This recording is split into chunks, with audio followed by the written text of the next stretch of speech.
आपल्या सर्वांना माहिती आहे की 20 तारखेला 20 नोव्हेंबरला 7 नोव्हेंबर मग 14 नोव्हेंबर त्यानंतर आता 20 नोव्हेंबर यादी आली। त्या दिवशी पण आपल्याला सगळ्यांना घोळ आठवत असेल, ती यादी डाउनलोड नव्हती होत, मशीन रीडेबल नव्हती। नंतर रात्रीपर्यंत सगळ्यांनी जेव्हा डाउनलोड केले तेव्हा मोठ्या संख्येत सगळीकडे गोंधळ झाला। याद्या सापडत नव्हत्या, जे समज आले ते नाव शोधायचं कसं, बिल्डिंग शोधायची कशी, माझं नाव शोधायचं कसं, हा एकंदर गोंधळ हा संपूर्ण ह्या मुंबई महानगरपालिकेच्या जी निवडणुकीची यादी आहे त्याच्यात होता। अर्थात मी निवडणूक आयोगाची भेट घेतली, तिथे वाघमारे आणि इतर त्यांचे सहकारी होते आणि त्यांना हेच आम्ही विनंती केली होती। आम्ही जे पत्र दिलं होतं उद्धव साहेबांनी आणि राजसाहेबांनी ते त्यांच्यासमोर मांडलं आणि अजून काही दिवस मागून घेतले होते। पण प्रामुख्याने त्याच्यात जो घोळ होता त्याच्यात निवडणूक आयोग अवलंबून न राहता आम्ही स्वतः त्याच्यावर काम करत राहिलो। गेले 10-12 दिवस आम्ही शाखेत जातोय, वेगळ्या विधानसभेत जातोय आणि ह्याच्यावर ऑब्जेक्शन कसे घ्यायचे, काय ऑब्जेक्शन घ्यायचं, कुठचं फॉर्म भरायचा, किचकट पूर्ण प्रक्रिया आहे ती पार पडत आहोत। यानंतर देखील आम्ही अनेक शाखेमध्ये जात आहोत, पण ह्याच्यात काही गोष्टी ज्या ठळकपणे जाणवत आहेत त्या तुमच्याच समोर आणत आहे, लोकांसमोर आणत आहे मीडियाच्या माध्यमातून, आणि यंत्रणा नेमकी चालली कशी हे बघण्यासारखं तर झालेलं आहे। आता मतदान चालू आपलं तर माहिती आहे, कोण मख्ख चेहरा घेऊन बॅग सोबत उतरतंय, त्याच्यात पैसे आहेत की नाही ह्याच्यावरनं सगळा गदारोळ, कोणी धमक्या देत आहे, कोणी रेट आहे, हा सगळा तर गोंधळ वेगळाच। एक आमदार तर जाऊन दाखवतात की कोणी मतदान कोणाला करायचं। खरोखर निवडणूक आयोग म्हणून प्रकार आहे की आता सर्कस झाली त्याची, हे विचार करण्यासारखं आपल्या देशात आहे। पण आम्ही गेले 10-12 दिवसांमध्ये एक वॉर्डमधले, म्हणजे मुंबईत जर आपण म्युनिसिपल वॉर्ड पाहिले तर 227 आहेत, सरासरी प्रत्येक वॉर्डमध्ये 3 ते 4 हजार ऑब्जेक्शन आम्ही घेतलेले आहेत आणि अजूनही आम्ही घेत आहोत। 3 ते 4 हजारच झालेले आहेत, कारण ही एक सिस्टम आहे ती किचकट आहे। म्हणजे त्या असतो तो संभाव्य काढायला, ते संभाव्य काढायला तुम्हाला त्याच्या घरी जायला लागतं, त्याचा फॉर्म भरून घ्यायला लागतो, एक दाखला, मग आधार कार्ड असेल किंवा ड्रायव्हिंग लायसन्सची कॉपी असेल, जे काय असेल त्याला अटॅच करून तुम्हाला सहाय्यक आयुक्तांकडे जायला लागतं, त्या व्यक्तीला घेऊन जायला लागतं। आणि ही सगळी प्रक्रिया झाल्यानंतर अशी एक उम्मीद आहे, कुठेतरी आम्हाला वाटतंय की निवडणूक आयोगाकडून हे जे 14 लाख दाखवलेले जे संभाव्य दुबार म्हणून आहेत त्या लोकांना त्याच्यातून काढलं जाईल।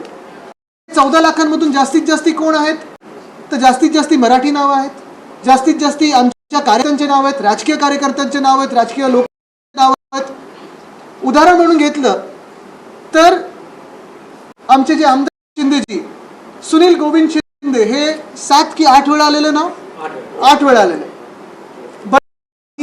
त्यांनी मतदान केलंय, त्याचे आमदार आहेत, ते मुंबई महानगरपालिकेतून नगरसेवकांनी निवडून दिलेले आमदार आहेत, पण त्यांचंच नाव मुंबई महानगरपालिकेच्या यादीमध्ये जे आता मतदार यादी आहे 7 वेळा आलेलं आहे। खोलावर गेलं तर प्रत्येक ते जे 7 वेगळे सुनील गोविंद शिंदे आहेत त्यांचे वय, ॲड्रेस वेगळा आहे, फोटो वेगळा आहे, पण नाव कॉमन वाटतंय, म्हणून त्यांनी सांगितलं संभाव्य दुबार। पण या दुबारांचं जसं आता श्रद्धाताई जाधव आहेत, आमच्या महापौर आलेत, मुंबई महानगरपालिकेच्या मुंबईच्या महापौर, त्यांचं नाव 8 वेळा आले। इकडचे धारावीचे जे आमदार आहेत ज्योती गायकवाड त्या देखील संभाव्य दुबारमध्ये आलेले आहेत। अनेक लोक ते संभाव्य दुबारमध्ये आले, अनिल त्यांचं पण नाव संभाव्य दुबारमध्ये आलेले, खासदार आहेत मुंबईचे, बरोबर मराठी नावं असतील, बरोबर विरोधी पक्षाच्या कार्यकर्त्यांची नावं असतील, लोकप्रतिनिधींची नावं असतील, ही संभाव्य दुबारमध्ये टाकलेली आहेत। आणि ह्याच्यातच आम्ही व्यस्त झालेलो आहे, कारण जे कोणी संभाव्य दुबार यादीत येतं, म्हणजे ॲस्ट्रिक्सच्या ते येतं, जर तसं असेल तर तुम्हाला मतदानाच्या दिवशी निवडणूक आयोगाचे परिशिष्ट 2 आणि ते भरल्यानंतरच तुम्ही मतदान करू शकाल। म्हणजेच काय तर ही सगळी नावं एक तर मतदानाला किंवा मतदान ज्या वेगाने व्हायला पाहिजे ते होऊ नये, जे विरोधी याचे असतील किंवा जे मुंबई प्रेमी जे लोक असतील त्यांचं मतदान व्हावं, कदाचित निवडणूक आयोगाची ह्या मागची विचारसरणी असू शकते। पण तुम्ही विचार करा, जर आम्हाला सरासरी प्रत्येक म्युनिसिपल वॉर्डमध्ये 3 ते 4 हजार ऑब्जेक्शन्स भरून घ्यायला एवढे दिवस असतील, पुढचे काही दिवस अजून आम्हाला, पुढचे 2 दिवस म्हणजे आज आणि उद्या अजून 3-4 हजार ऑब्जेक्शन भरण्याचा प्रयत्न असेल आमचा, ही यंत्रणा कधी लागली आमची? पूर्ण म्हणजे शिवसेना, महिला पुरुष दोन्ही अंगीकृत संघटना, त्याच्यात स्थानिक लोकाधिकार समिती आहे, भारतीय कामगार सेना आहे, ग्राहक संरक्षण कक्ष आहे, युवा सेना आहे, युवती सेना आहे, टॉप टू बॉटम प्रत्येक आजी माझी काम करताय. आम्हाला एवढा कालावधी लागलेला आहे घेण्यासाठी. पण ह्याच विरुद्ध जे खरं निवडणूक आयोगाचं काम आहे, जे BLOचं काम आहे, तुम्ही हा विचार करा. आज तुम्ही मीडिया म्हणून कुठच्याही मतदारसंघात जा आणि विचारा किती याद्या आहेत तुमच्याकडे, किती BLO असायला पाहिजे आणि कोण BLO म्हणून नेमकं येतंय. BLO म्हणून गंमत अशी झाली, महानगरपालिका यंत्रणा निवडणुकीची आहे, BLO म्हणून कोण येत आहे? तर ज्यांना लिहिता येत नाही, वाचता येत नाही, अशी लोक पाठवले जात आहेत BLO म्हणून. आणि हे लोक करतायत की तुम्ही मतदार आहेत की नाही. लिहिता वाचता न येणं हा काही गुन्हा नाही आहे, बिलकुल नाही आहे. परिस्थिती असेल म्हणून तसं ते पुढे तसं राहील असेल. पण एवढ्या महत्त्वाच्या कामासाठी जिथे तुम्ही प्रत्येक मतदार हा खरा आहे की खोटा आहे हे ओळखू पाहतात, तुम्ही लाव झोनमध्ये जे 10+ लोक खरोखर राहतात की वेगळी वेगळी आहेत हे तुम्ही ओळखण्याचा प्रयत्न करताय. तिथे तुम्ही असे लोक पाठवताय ज्यांना यादी वाचता येत नाही, काही लिहिता येत नाही. तर नेमकं ही निवडणूक प्रक्रिया जी चाललेली आहे, मी केंद्रीय निवडणूक आयोगाला पण विचारत आहे, राज्याचे पण निवडणूक आयोगाला विचारत आहे, स्थानिक निवडणूक आयोग जी मुंबई महानगरपालिकेसाठी आता कार्यरत आहे ह्यांनाही विचारत आहे की नेमकं तुम्ही करता काय. पगारासाठी घेता, जे काही पगार येतात ते जनतेच्या पैशामधून येतात. का म्हणून आम्ही तुमच्या सस्पेन्शनची मागणी करू नये, का म्हणून आम्ही कोर्टात जाऊ नये तुमच्या सस्पेन्शनसाठी, का म्हणून तुमच्या विरुद्ध आंदोलन करू नये, का म्हणून तुमच्या घरावर येऊन विचारू नये की तुम्ही आमच्या देशाची वाट का लावतात. एका बाजूला आपण पाहतोय गोंधळ तर सरासरी घातलेलाच आहे, पण दुसऱ्या बाजूला तुम्ही थट्टा उडवताय, सर्कस करून ठेवलेली आहे की ज्यांना लिहिता येत नाही, वाचता येत नाही, यादीत काय लिहिलं आहे हे कळत नाहीये, अशा लोकांना तुम्ही या सगळ्यात पवित्र काम, आपल्या लोकशाहीच्या पवित्र कामासाठी तुम्ही पाठवता. तसंच त्याच्याही पुढे जर तुम्ही जाऊन पाहिलं तर हा घोळ इथे थांबत नाही. पुढचा घोळ असा आहे, आणि हे परत तुम्ही सगळ्यांनी ऐकून घेणं गरजेचं आहे. पुढचा घोळ असा आहे की निवडणूक यंत्रणेत साधारणपणे 5,86,000 लोक, युनिक लोकांचे नावं दुबार तिबार 5 वेळा 6 वेळा आलेत म्हणून मुंबई महानगरपालिकेच्या 14 लाख वेळा दाखवले संभाव्य दुबार. पण ह्याच्या पलीकडेही जाऊन प्रत्येक शाखेत जेव्हा मी जातोय तेव्हा मला लोकांकडून कळतो एक फीडबॅक, काही काही असे आहेत संभाव्य दुबार जसं मी दाखवलं, जे खरोखर कॉमन नाव म्हणून संभाव्य दुबारमध्ये टाकलंय, पण काही काही दुबार आलेत त्यांच्या नावासमोर स्टारच नाही आहे, त्यांना ओळखलंच नाही आहे. मग ही तुम्ही आळस म्हणून असं केलंय की थट्टा म्हणून असं केलंय की प्लॅनिंगने असं केलं तुम्ही की मुंबई महानगरपालिकेची जी सगळी निवडणूक यंत्रणा त्याची वाट लागावी, बट्ट्याबोळ करून ठेवलेला आहे. तसंच तिसरा जो एक फीडबॅक माझ्याकडे येतो तो म्हणजे लोकसभेच्या वेळी देखील आणि विधानसभेच्या वेळी देखील आम्ही ऑब्जेक्शन घेतलं होतं. अजूनही ते ऑब्जेक्शन तसंच्या तसं आहे. ज्या लोकांची जे मृत मतदार आहेत, जे डेड वोटर्स ज्यांना आपण बोलतो, ते कधीच गेलेत, म्हणजे कोणी 90मध्ये गेलं, कोणी 2000 साली गेलं, कोणी गेल्या 5 वर्षांनी गेलं, त्यांचं डेथ सर्टिफिकेट देऊनही निवडणूक आयोगाने त्याच्यावर कुठेही कारवाई काही केली नाही आहे. आणि विधानसभेत जेव्हा आम्ही आता ॲनालिसिस करत होतो, तो वोट चोरीचा गोल तुमच्यासमोर लवकर आणूच, त्याच्यात पण प्रत्येक कमीत कमी 4 ते 5 डेड वोटर्सनी बूथ वाईज मतदान करून गेलेले आहेत. ही वोट चोरी नाही तर काय आहे? हे मतदार कुठून आले, कोण आहेत? हे जे गेलेले मतदार आहेत, मग त्यांच्या वतीने दुसरं कोण प्रॉक्सी वोटिंग करताय का? मतदान तुम्ही करू कसं दिलं? आणि इथे पण ह्या यादीत पण ऑन एन ॲव्हरेज जर तुम्ही पाहिलं तर प्रत्येक मतदारसंघामध्ये 80 ते 100 मतदार असे आहेत जे कधीच गेलेले आहेत, पण त्यांची नावं अजूनही मतदार यादीत आहेत. ह्यांचं करायचं काय? बरं, आम्ही ह्या निवडणूक आयोगाला सांगितलं सर नाही वो ऊपरवाले करते, ऊपरवाल्यांना सांगितलं नाही सर वो नीचेवाले करते. मधल्यामध्ये तुम्ही काय घोळ घालताय? मग हा जो एक प्रॉब्लेम आहे ना, ह्याचं उत्तर देणार तरी कोण? हा एक मोठा प्रश्न आमच्या समोर आहे. आणि हा देखील आम्ही प्रश्न आज तर पत्र लिहून पाठपुरावा करत आहोत, पण अजून मोठी चळवळ काही उभी करायची झाली तर मला वाटत नाही आम्ही मागे पुढे बघू, कारण हे आमच्या देशाच्या लोकशाहीमध्ये तुम्ही लोकशाहीला मारून टाकण्याचं काम करता. लार्ज हाऊसहोल्डचा विषय आहेच. मुंबईत 26,000 26,500 घरं आहेत जिथे 10पेक्षा जास्ती लोक राहतात. 8,29,000 मतदार अशा घरांमध्ये आहेत ज्यांचे एकमेकांशी काही म्हणजे काही काही घरं जेन्युइन आहेत. आम्ही हे पण डोर टू डोर जाऊन शोधतोय, कारण डोर टू डोर जाऊन सापडलं कोणी दुसरं तर त्यांना कसं बाहेर काढायचं आम्ही वेगळ्या ह्यानी बघतोय. पण ह्या 8,29,000 मध्ये किती बोगस मतदार आहेत, कुठून आलेले आहेत, कसे आलेले आहेत, ह्याच्यावर निवडणूक आयोगाचं लक्ष आहे का? हे तुम्ही BLO पाठवता ज्यांना काही लिहिता वाचता येत नाही, ते बिचारे जाऊन काय बघणार आहेत, काय तुम्हाला फीडबॅक देणार आहेत? आणि हा सगळा विषय जर तुम्हाला धक्कादायक वाटत असेल तर इथे हा विषय थांबत नाही. ह्याच्या पुढे जाऊन हा गुन्हा म्हणाल तुम्ही किंवा अजून काही म्हणाल, पण ह्याच्याही पुढे जाऊन सगळ्यात मोठी धक्कादायक गोष्ट जी आमच्या डोळ्यासमोर आलेली आहे, कारण आम्ही यादीचं पूर्णपणे वाचन करत आहोत, प्रत्येक शाखेत वाचन करत आहोत. आमचे परम यादव आणि हे दोघंही माझ्यासोबत बसलेले आहेत. हे मुंबई युनिव्हर्सिटीमध्ये सेनेट सदस्य आहेत. ह्या दोघांनीही जो अभ्यास केलेला आहे आणि बाकीच्या यंत्रणेने जो अभ्यास केलेला आहे, शाखेतून आता फीडबॅक येतोय. तुम्हाला आठवत असेल ही यादी जी मुंबई महानगरपालिकेसाठी लागू असेल, मास्टर लिस्ट जी होती, निवडणूक आयोगाने काय सांगितलं होतं की 1 जुलै 2025 एक सुद्धा नवीन मतदार येऊ शकतो. बरोबर आहे? काय तारीख सांगितली होती? 1 जुलै 2025. आमच्याकडे आत्ता एक नजर टाकल्यानंतर, प्राथमिक नजर टाकल्यानंतर जवळपास 32 ते 33 हजार मतदार असे आलेले आहेत जे 1 जुलै 2025 नंतर ह्या यादीमध्ये आलेले आहेत. म्हणजे संभाव्य मतदारांचा गोंधळ. तुम्हाला संभाव्य मतदार जे आहेत, तुम्ही 14 लाख सांगताय, त्याच्याहूनही अधिक आहेत जे तुम्ही ओळख, वेगळी लोक आहेत. डेड वोटर्स आता पत्ता नाही पण मतदानाला येत आहेत. जे लार्ज हाऊस होल्ड आहेत त्याचा तुम्हाला माहिती नाही. BLO असायला पाहिजेत ते नाही आहेत. मग निवडणूक नेमकी चालवते कशी हा प्रश्न विचारत असताना हा जरा जो गोंधळ आहे तो थोडं एक्सप्लेन करू माहिती येईल तुमचा. नमस्कार.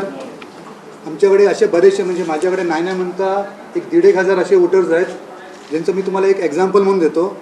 माझ्याकडे वॉर्ड नंबर 117 आहे. त्याचं प्रारूप यादीमधील नंबर आहे 48334. त्यांचं नाव आहे, नाव नका घेऊ, बाकीचं ठीक आहे. त्यांचं विधानसभेमध्ये जो झाली विधानसभा आपली, त्यात 156 नंबर विधानसभा, यादी क्रमांक 191, आणि त्याचा त्यावेळीचा वोटर नंबर होता 1245, जे BMCने आत्ताच्या प्रारूप यादीमध्ये डिक्लेअर केलं आहे. आता बघायला गेलं तर आम्ही जेव्हा वाचन केलं तेव्हा आपल्या यादीमध्ये जी 191 नंबरची यादी होती, त्या शेवटचा वोटर हा 1144 1144. जर 1144 विधानसभेत होता आणि हा 1245 नवीन नंबर आला, तर आम्ही त्यात पुढेही गेलो तर आम्ही हे सर्च केलं की 1 जुलैपर्यंत मध्ये किती नवीन वोटर्स ॲड झालेत. तर आम्हाला ते लक्षात आलं की 52 वोटर्स ॲड झालेत. म्हणजे दॅट टोटल्स कम्स टू 1196. जर टोटल मागच्या विधानसभेपासून आत्तापर्यंत 1196 वोटर, तर 1200चा नंबर आला कुठून? जिथे साहेबांनी कमिशनने कुठली यादीच डिक्लेअर नाही केली, तर हे BMCने डिक्लेअर केले 1245. तर हे नेमकं घोळ कुठला आहे? म्हणजे यादीपासून आपण 49 एक्स्ट्रा यादीत घुसवले गेलेत, हे क्लिअरली दिसून येते. बरोबर आहे. नमस्कार. खरं तर ही गोष्ट आहे की BMCने ज्या आता प्रारूप याद्या दिल्या आहेत त्या स्वच्छ आणि ट्रान्सपरंट असल्या पाहिजेत आणि आम्ही त्याच्यावर फक्त काम केलं पाहिजे. परंतु आज परिस्थिती अशी आहे की आम्हाला त्याच्यामध्येच काम करावं लागते त्या नीट करण्यासाठी. आज पहिला विषय जर आपण दुबारचा म्हणू तर दुबारमध्ये जे खरे दुबार आहेत आणि त्याच्यावर स्टारच नाही झाले असे प्रत्येक वॉर्डमध्ये साधारणतः 600 ते 700 वोटर्स आहेत. आता साधारणतः मी नाव नाही घेत, पण उदाहरणार्थ आमच्या वॉर्डमध्ये 12 नंबर प्रभागामध्ये 178 यादी आहे. त्या 178 यादीमध्ये एकाच व्यक्ती, एज तेच आहे, पत्ता तोच आहे, फोटो तोच आहे आणि एकाच व्यक्तीचं 2 वेळा नाव आलंय. 704 क्रमांक आहे, 1075 अनुक्रमांक आहे. तसंच त्याच यादीमध्ये पुन्हा एकदा सेम व्यक्तीचं नाव आलेलं आहे 616 आणि 750 क्रमांकावर. म्हणजे अशा पद्धतीने प्रत्येक यादीमध्ये आणि प्रत्येक, आता फक्त मी 12 नंबरचं उदाहरण देईन तर 12 नंबरमध्ये 529 खरे दुबार आहेत. खरे दुबार ज्यांचं नाव सारखं आहे, फोटो, ॲड्रेस, परंतु त्याच्यावर कुठल्याही प्रकारचे स्टार मार्क नाही आहे. परंतु याच्या बरोबर उलट संभाव्य दुबार म्हणून जे स्टार मार्क आहेत ते आमच्या पूर्ण, त्या फक्त यादीपुरताच मर्यादित नाही तर पूर्ण विधानसभेत नाही आहेत, पण त्यांना संभाव्य दुबार म्हणून ठेवलेलं आहे. आणि जसं साहेबांनी सांगितलं की त्यापैकी बरेचसे आमचे कार्यकर्ते, सर कार्यकर्त्यामध्ये एखादं नाव घेऊ शकतो, विजय पवार आमचे स्वतः उपशाखा प्रमुख आहेत, आज एवढी वर्ष मतदान करतायत, कुठेही त्यांचं विधानसभेत नाव नाही आहे दुसरं, परंतु त्यांना संभाव्य दुबारमध्ये घेतलेलं आहे. तर अशा प्रकारचा हा काय जो काय घोळ आहे हा जाणून बुजून केलेला आहे का? कारण की आम्हाला एक्सपेक्टेड असतं की एक स्वच्छ आम्हाला यादी तुम्ही तयार करून द्या, त्या यादीवर आम्ही काम करू, पण हे न होता या ठिकाणी यादीवरच आम्हाला कामाला लावलं. म्हणजे कुठेतरी असं आहे का की आम्हाला नको त्या कामांमध्ये अडकवून ठेवायचं आहे? तर हा कुठेतरी जो घोळ आहे हा लवकरात लवकर BMCने याच्यावर कारवाई करावी. मुळात मुद्दा हा येतो की जर 1 जुलैला ही यादी संपत असेल तर मग हे घुसवलेले कोण आहेत मतदार, कुठून आलेले, कोणी घुसवलेले आहेत? आणि तुमच्या तरी यंत्रणेने जी आम्हाला यंत्रणा सांगत असते की आम्ही काही बदल करू शकत नाही, आम्हाला मास्टर लिस्ट आली तीच मिळाली, मग ही मास्टर लिस्टमध्ये घुसलेली नावं कुठून?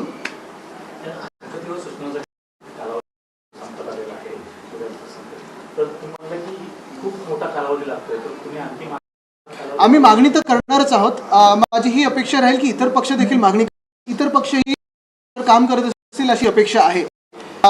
त्याच्यात आपण पाहिलं असेल जे आम्ही आधी वोट चोरीचं दाखवलं ते निवडणूक होऊन गेल्यानंतर होतं, ती अकॅडमिक एक्सरसाइज होती. ही एक्सरसाइज आता लाईव्ह आहे, सजेशन ऑब्जेक्ट आहे. आणि एका बाजूने जर पाहायला गेलं तर आम्ही निवडणूक आयोगाची मदतच करतो ही सगळी यादीतले घोळ काढून. ते जेन्युइन इंटेंटनी काम करत असतील तर त्यांनी पुन्हा एकदा 7 दिवस वाढवून द्यावेत, ही आमची मागणी तर राहीलच. पण दुसरं म्हणजे आम्हाला हे त्याचं उत्तर पाहिजे निवडणूक आयोगाकडून. बाकीचे विषय तर आहेत, म्हणजे डेड वोटर्सचं तुम्ही करणार काय, संभाव्य दुबार जे खरोखर दुबार नाही आहेत पण संभाव्य दुबार दाखवलेत त्यांचं काय, जे दुबार आहेत पण संभाव्य दुबारच्या यादीत नाही आहेत त्यांचं काय, BLO जे जात आहेत, तुमच्याकडे यंत्रणाच नाही आहे तरी तुम्ही सांगता आमच्याकडे यंत्रणा आहे आणि वन नेशन वन पोलच्या गोष्टी करताय तर काय. आणि हे जे घुसवलेले मतदार आहेत हे कुठून आले, कोणी दिले, कसे आले? मास्टर लिस्टमध्ये जर नव्हते आणि मास्टर लिस्ट पकडून जर तुम्ही चालताय 30 जून 2025ची, मग ह्याचं काय? पब्लिश नाही केलं. एक मिनिट, ह्याच्यावर उद्या मग त्याच्यावर 3,000 पर वॉर्ड, पर वॉर्ड. ह्याच्यात संभाव्य दुबार आहेत. नाही तुम्हाला सांगतो, ह्याच्यात त्यांनी प्रोसेस अशी ठेवली आहे की संभाव्य दुबार जर असतील तर अर्ज एक विशिष्ट एक बरोबर आहे भरून तुम्हाला सांगायला लागतं की मी अमुक अमुक मतदार आहे, माझं ह्या आधी 2 वेळा नाव आलंय, मला एकच नाव आणून घ्यायचंय. अशी आमची आता अपेक्षा आहे की त्याच्यावर करेक्शन होईल आणि मतदानाच्या दिवशी त्यांना नीट मतदान करता येईल. नाहीतर काय होणार आहे, हमी पत्र द्या, मग ते भरा, मग दाखला आणा, मग तुम्ही ते टेंडर वोटमध्ये टाका, ते वोट मोजलंच जाणार नाही किंवा कमीत कमी 10-12 मिनिटं लागणार, म्हणजे मतदानाच हे स्लो होणार. बघा मी जसं सांगितलं की निवडणूक आयोगाचा आकडा 11 लाख होता, जो आम्हाला आकडा सापडला तो साधारणपणे 14 लाख आहे. आणि आता अजूनही असे सापडतात ज्यांच्यावर स्टार नाही, डबल स्टार नाही, पण 50 ते 60 हजार आम्हाला प्रत्येक ह्याच्यात सापडायला लागलेत.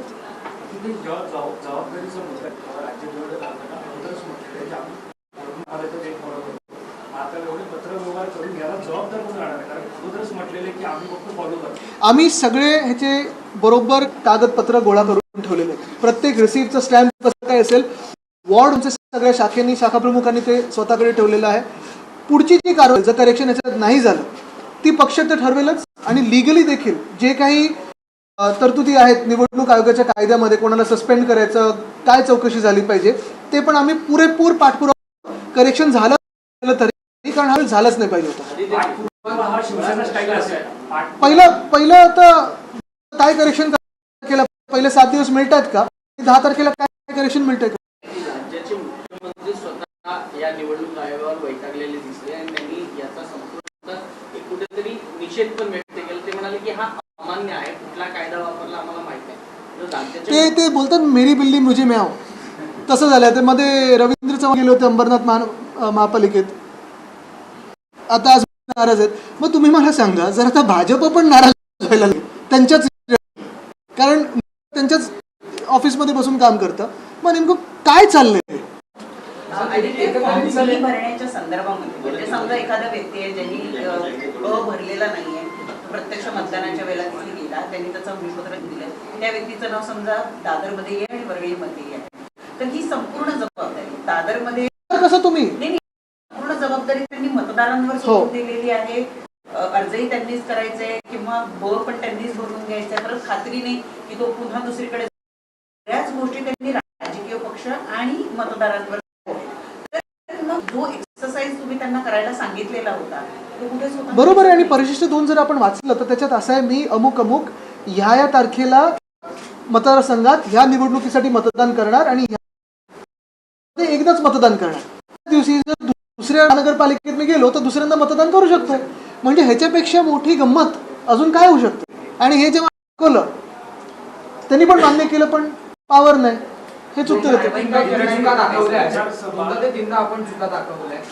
आपल्याला वाटतंय का या मतदार याद्या निर्दोष होतील आणि जर नाही झाल्या तर आपली भूमिका काय असेल? बघा, एकतर मतदार यादी निर्दोष होईल, नाहीतर निवडणूक आयोग दोषी ठरेल. या दोघांमधून काहीतरी एक तर झालं पाहिजे. कारण हे जे आपण मतदान बोलतो, लोकशाही आपण नेहमी सगळ्यात सर्वोच्च मानतो आपल्या देशामध्ये. हे सगळ्यात पवित्र जर काम असेल तर तुम्ही ह्या कामासाठी एवढा गोंधळ घालणं, पूर्ण तुमची यंत्रणा वेगळी असते, पगार वेगळे असतात, पेन्शन वेगळे असतात, सगळं काही तुम्ही करून टीचर्सना, आता मी बघते ना बाकीचे ठिकाणी जिथे SIR होतोय किती प्रेशर टाकली त्यांनी BLOsवर, पण इकडे पण असंच होणार आहे. तुम्ही बघा, कारण हे BLOs जे पाठवतात ना, खरोखर आहे ना, ती कामं जमत नाही आहेत. ते BLO बिचारे आमच्याकडे येऊन सांगतात की साहेब आम्हाला वाचता येत नाही आहे, मदत करा, आम्हाला उत्तर वरती द्यायचं आहे. हे असं जर चाललं तर तुम्ही कशी घेताय आणि का घेताय? आणि सुप्रीम कोर्टाने हे खरं बघितलं पाहिजे की हे जी सर्कस चालली आहे ना, ही कुठे ना कुठेतरी थांबली पाहिजे. मतदानाच्या अवघ्या काही तासांच्या अगोदर संपलेले आहेत. त्यानंतर आज डिक्लेअर केलं जातं की संपूर्ण निकाल त्यामुळे अचानक हे आलेले निर्णय कसं पाहताय? कसं पाहते म्हणजे ते मुख्यमंत्री स्वतः नाराज आहेत. आम्ही काय बोलू शकतो त्याच्यावर? पण परत प्रश्न हाच येतो ना, मध्ये जे बूथ चालले ना सगळीकडे, वन नेशन पोल, एक बूथ ना सांभाळता नाही येत आहे आणि वन नेशन वन पोल करायला चाललेत. कसं होणार?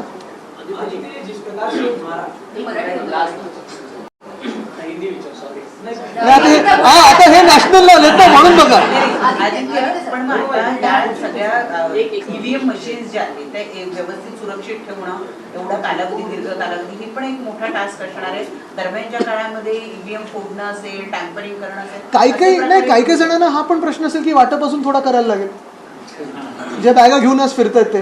पण EVMचं आहे, स्ट्रॉंग रूम्स आहेत, बंदोबस्त आहे, CCTV आहे. बरं, ह्या निवडणुकीला मला वाटत नाही VVPAT पण लावलेलं आहे.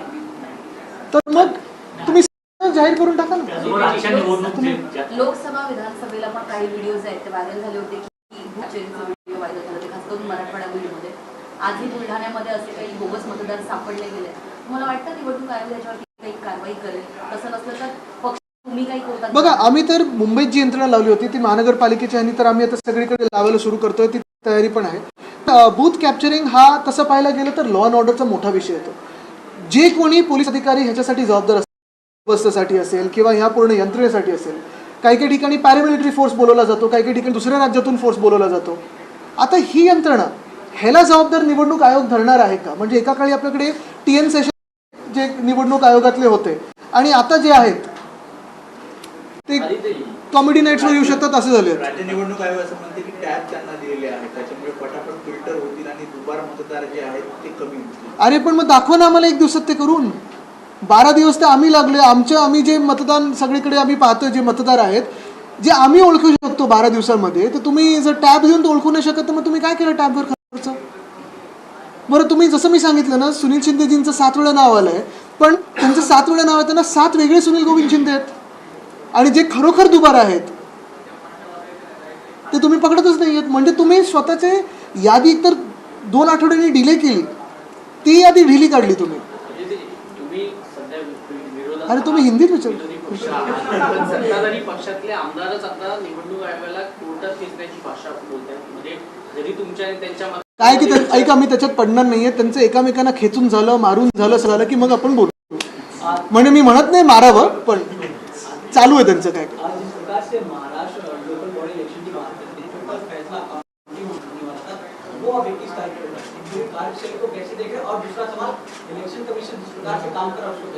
इलेक्शन कमीशन अभी तो एक जोक बन चुका है, एक सर्कस बन चुकी है. अभी के जो चुनाव शुरू है, आप देखें तो हाल ही में आज आया है कि सारी काउंटिंग अभी 21 तारीख को होगी. ये प्रोसेस में होते हुए ऐसे हो सकता है क्या? ये भी बात है. लेकिन दूसरी बात ये भी है कि जिस शहरों में चुनाव ही 20 तारीख को होने वाले हैं, तो अगर आज किसी शहर में काउंटिंग होगी तो क्या उस पर इम्पैक्ट हो सकता है, ये भी सोचना उतना ही ज़रूरी है. तो इसलिए मैं पूरा दोष उनको नहीं दूंगा. लेकिन चुनाव जो आगे कर दिए, पोस्टपोन कर दिए 20 तारीख को, वो किस वजह से हुए? क्या इसमें इनके पूरी प्रक्रिया में खामियां नहीं है? क्या कोई इसमें तकलीफें नहीं है जो कोर्ट ने देखी? कोर्ट को अगर इसमें आना ज़रूरी पड़ा है तो फिर चुनाव आयोग क्या कर रहा है? और यही बात मैं मुंबई की कहना चाहता हूँ, क्योंकि मुंबई में जो 7 नवंबर को लिस्ट आने वाली थी वो 14 को आने वाली थी, फिर 20 तारीख को आने वाली थी. 20 को शाम को जब लिस्ट आई हमने काम तुरंत ही शुरू कर दिया था। और हर एक लिस्ट में अगर आप देखें तो संभावित दोबार यानी पॉसिबली डबल ऐसे काफ़ी सारे पहले गए थे। बहुत सारे ऐसे भी बूथ हैं या बिल्डिंगें हैं या इमारतें हैं जो एक वार्ड से लेके दूसरे वार्ड में डाल दिए हैं। बहुत सारे ऐसे वोटर हैं जो बरसों से डेड वोटर्स हैं। डेथ सर्टिफिकेट अटैच करके हमने दस्तावेज सारे दिए हैं, उनके दफ्तरों में के दफ्तर है, लेकिन शायद सिर्फ भाजपा के कार्यालय से जो आता है वही देखते हैं, चुनाव के दफ्तर में आमतौर पे जो आता है वो देखते नहीं है, लेकिन उस पर भी कोई निर्णय नहीं है। ये सारी बातें एक तरफ, और दूसरी तरफ एक सबसे बड़ा गुनाह जो हमारे सामने आया, नज़रों में आया, वो ये है कि हमें कहा गया था और आज भी कहते हैं चुनाव आयोग के लोग कि जो बीएमसी के लिए या सारे जो महानगर पालिका के जो चुनाव 29 महानगर पालिका के जो चुनाव है, जो मास्टर लिस्ट है वो 30 जून 2025 तक ही है, यानी 1 जुलाई 2025 से कोई भी नया वोटर उसमें एनरोल नहीं हो सकता। लेकिन मुंबई में एक नज़र आप डालें तो हमें हमारे लगभग 30 हज़ार लोग ऐसे हैं जो उस लिस्ट में आए हैं जो 1 जुलाई के पहले नहीं थे। तो ये नए वोटर्स कहाँ से आए? ये नए वोटर्स ने शायद हमारे भी हूँ, लेकिन फ्री एंड फेयर इलेक्शंस अगर चाहिए तो इसका जवाब भी आना ज़रूरी है कि ये नए वोटर्स का डबल लेन को लेके आपने कहा कि कार्यकर्ता और जो आपके लीडर्स हैं उनको टारगेट किया जा रहा है, क्या लगता है इसमें सरकार को जिम्मेदार मानते हैं बीजेपी सरकार? अभी बीजेपी सरकार हो या इलेक्शन कमीशन एक ही बात है, कोई अंतर है तो नहीं। तो इसमें अगर आप देखें तो सारे के सारे नाम जो संभाव्य दोबार में आए हैं वो आमतौर पे मुंबई में जो मराठी नाम है, जो कॉमन नेम्स होते हैं वो है। कार्यकर्ता काफ़ी सारे नाम आए हैं और जो ऐसे भी नाम है जो एस्ट्रिक्स नहीं उनके सामने संभाव्य दोबार करके नहीं दिखा है, लेकिन 2 बार 3 बार 5 बार एक ही लिस्ट में आए हैं। तो अगर हमें दिख सकते हैं तो क्या उनको नहीं दिख सकते? और उनका क्या यही एक मंसूबा है कि हम अपने नामों में ही व्यस्त रहें और उनके नाम ना देखें? महाराष्ट्र के मुख्यमंत्री खुद नाराज है उसके ऊपर। देखिए अभी आपकी आवाज़ बहुत सुरीली है।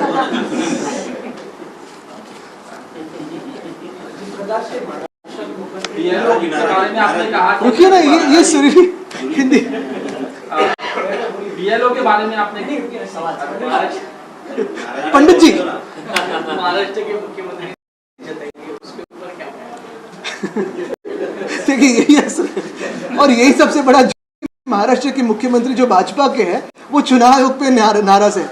यानी मुंबई में कहावत है मेरी बिल्ली में आओ।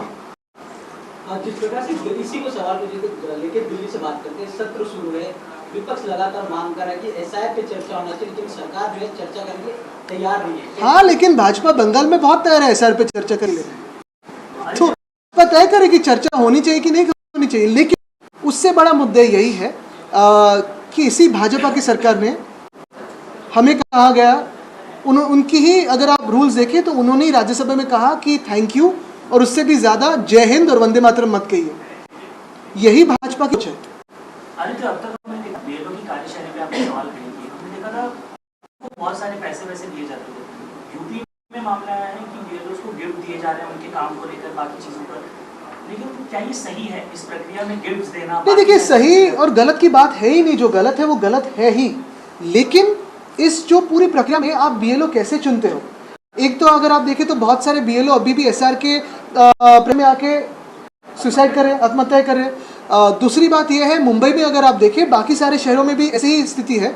जितनी बूथ्स है उतने बीएलओ होने चाहिए, लेकिन मुंबई में उतने बीएलओ है नहीं। तो हमने जब आवाज़ उठाया पिछले 2 दिनों से, अगर तो हर एक शाखा में जो 10-12 दिनों में, तो अभी ऐसे बीएलओ भेजे जा रहे हैं जिनको कुछ पढ़ना है लिखना आता नहीं है। ये मैं गुनाह कि उनको पढ़ना लिखना नहीं आता है, लेकिन ये गुनाह चुनाव आयोग का है कि वो ऐसे लोग भेज रहे हैं जिनको ये लिस्ट कैसे पढ़ी जाती है, क्या सही क्या गलत, ये अगर पता ही ना हो तो कौन से लोकतंत्र के बारे में हम बात कर रहे हैं? अगर सूची में सुधार नहीं होता है तो क्या आप कोर्ट मूव करिए? देखिए अगर मगर की बातों में अभी मैं नहीं जाऊंगा, क्योंकि अभी भी 2 दिन है, आज और कल है। समय बढ़ाकर मिले तो सोने पे सुहागा, क्योंकि हम भी चुनाव की कोई हेल्प करेंगे कि भाई निर्दोष लिस्ट निकालिए। लेकिन लीगल हो या फिर रास्तों पे आना हो, विपक्ष बात करेगा। हमारी ये मान्यता है, हमारी ये सोच है कि जो भी चुनाव हो वो फ्री हो, फेयर हो, और वही होना चाहिए। आदित्य जी, एक लेवल जो है मुंबई का बढ़ रहा है, पोल्यूशन बढ़ रहा है, क्या कहना चाहेंगे किस तरह से पूरी मुंबई में दिल्ली और मुंबई की दोनों की बात है। दिल्ली की बात हो, मुंबई की बात हो, पोल्यूशन AQI खराब होते जा रहा है, दिन ब दिन खराब होते जा रहा है। जो भी उस पर अगर आप देखें तो ग्रैब 3 ग्रैब 4 ये सारी बातें तो हो रही है हवा में, लेकिन हवा तो दूषित हो रही जा रही है। एक तरफ संजय गांधी नेशनल पार्क हो, उसको काटने की बात हो रही है, वहाँ किसी के बंगले हैं, बहुत सारे मंत्रियों के बंगले हैं, उनको रेगुलराइज करने के लिए संजय गांधी नेशनल पार्क की जो पूरी प्लान बन रही है, वैसे ही नासिक में तपोवन जो शहर का वो काट के साधुग्राम बना के दिखाने वाले हैं और फिर बाद में जो उनके प्यारे कॉन्ट्रैक्टर्स हैं उनके हाथों में देने वाले हैं। तो एक तरफ वोटों को काट रहे, दूसरी तरफ पेड़ों को काट, क्या रहने वाला है? आदित्य, मालवन में एक हेलीकॉप्टर से बैग की घटना हुई है, बहुत वायरल हो रहा है। उस बैग में क्या क्या था और जो सूरत गुवाहाटी जा रहे थे वही चीज़ उसमें थी, देखिए क्या था। लेकिन ये मैं नहीं, भाजपा के लोग भी कह रहे हैं। ठीक है, एक शेवटचा मराठीत राहिला, मुंबईमध्ये प्रदूषण वाढतंय आणि परवाच्या दिवशी जेव्हा प्रेस कॉन्फरन्स सुरू होते तुम्ही हसलात, ते याच्यावर की मुंबईतले रस्ते धुतले जात आहेत हो. किंवा फवारणी केली जाते पाण्याची, हे उपाय वाटतात मुंबईतल्या प्रदूषणावर? आता उपाय म्हणजे तुम्ही बघा, एका बाजूला सगळीकडे झाडं गेल्या 3 वर्षात जेवढी कापली गेली आहेत, मग ते महानगरपालिकेच्या आयुक्तांच्या हाती असो किंवा मग बिल्डरांसाठी असो किंवा कॉन्ट्रॅक्टरसाठी. चेंबूरमध्ये ते प्रियदर्शनी जंक्शन आहे, तिथे चांगली 11 की 12 पाम ट्रीज होते. स्थानिक आमदारांनी म्हणजे कुर्लेचे स्थानिक आमदार आत्ताचे गद्दार मस्त ब्युटिफिकेशनचं बोर्ड लावला आहे आणि काय केलं तर झाडे अर्धवट कापली आहेत आणि ते जे बार्क्स आहेत त्यांना पेंटिंग केलं ब्युटिफिकेशन म्हणून. आता अशी अक्कल असणार जर सरकार चालू काय करायचं याच्यात? आधीचे जे गद्दार मुख्यमंत्री आहेत, तिकडचे आमदार आहेत, ह्या सगळ्या लोकांचं जर असे विचार सरणं असेल तर पाहायला गेलं तर येऊरमध्ये ज्या मंत्र्यांचे बंगले ज्या आमदारांचे आहेत ते रेग्युलराइज करण्यासाठी Sanjay Gandhi national park plan बनतो. तर झाडं कापू शकता, तिथे बंगले करू शकता. तसंच नाशिकमध्ये तपोवन. आणि हे सगळं झाल्यानंतर डीप क्लीन पाणी पण कमी पडतं, ते पण मग उधळपट्टी सुरू, पैशाची उधळपट्टी, झाडं कापायची, जंगलं कापायची आणि मग फवारणी स्प्रेइंग हे सगळं सुरू होतं. त्यापेक्षा आत्ता जी आहे ती हीच आहे, बिल्डर आणि कॉन्ट्रॅक्टरची कामं वेळेसाठी थांबवा आणि हवा जी आहे ती थोडी प्रदूषण कमी होते. अभी आपने इंडिया मैच के लिए जो ट्वीट किया था, अब ये तय हो चुका है कि 15 फरवरी को इंडिया पाकिस्तान के साथ खेले. हालांकि ऑपरेशन सिंधु का जिक्र हो रहा था, कैसे देखते हैं पाकिस्तान? कि कभी कहते हैं सिंध अपने देश में आएगा, 15 साल से क्या है कि LOC अपने देश में आएगा, युद्ध होता है तो सीज फायर होता है, और बाद में इंडिया पाक मैच शाहिद अफरीदी के साथ में बैठ के यही लोग देखते हैं, इनके ही बच्चे दिखा. और आज भी अगर देखें तो वो जो ग्रुपिंग है, भारत और पाकिस्तान को एक ही ग्रुप में डाला है, बराबर संडे को ही इनके गेम्स